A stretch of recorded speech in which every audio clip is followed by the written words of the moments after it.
And so, but I was still, still questioning it and, looking at my own attitude towards it. And I realized that these models have guardrails built into them.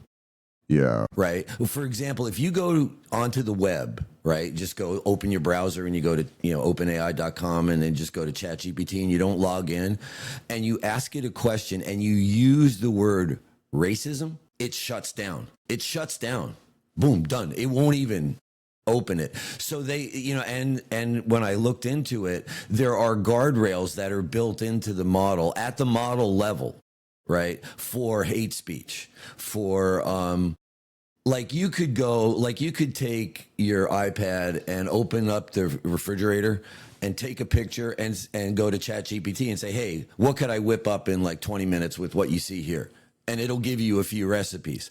But you can't go into your garage and go, hey, could I make a weapon of some kind, or could I use these chemicals under my sink to make some kind of poison? And those are guardrails, and that makes sense. Makes sense, So there are certain things that you just can't do directly, right? But then it's like young people like the word for taking your own life. Yeah. Well, you can't use that word in these things, right? But then apparently young people have come up with the term unalive. Correct. Yeah, it's because even on social media and YouTube and what have you, you can't say word, right? And so, and then I'm thinking to myself, but then that bypasses the gateways.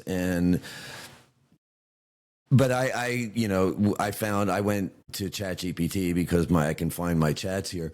And here's just an example. I came up with something. I said, how fair would it be to say that trying to understand a philosopher's work without some understanding of the time it was written is an invitation to misapplication of their ideas to a current issue? And then I said, frame your answer as if a professor seeing a student during office hours. Right. And so here's what ChatGPT says. Professor leans back slightly in the chair, thoughtful but warm. And right away, you get the soft sycophancy, right? And then he goes, that's a really good question. And I'm glad you're thinking about this, right?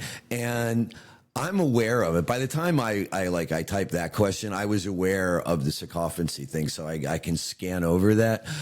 But I think about all the people, and in my research, I found out that there's actually now a Reddit forum on people that are posting like how they escaped, getting lured down these rabbit holes. It was, again, as I'm collecting my information, on AI and trying to sort through what I want to focus on, as opposed to like in my interactions with it.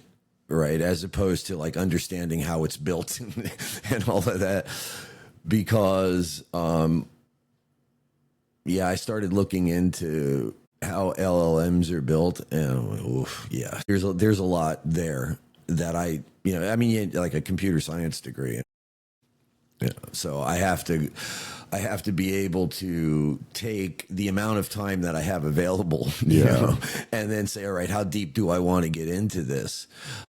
And I just find it like in this particular chat that I have up in front of me, it's not doing that, what I call the frame capture, that where you were saying, would you like me to do this? Would you like me to do this? Would you like me to do that? Or would you like to explore this or some other idea? And that's that epistemic capture that I talked about. Yeah.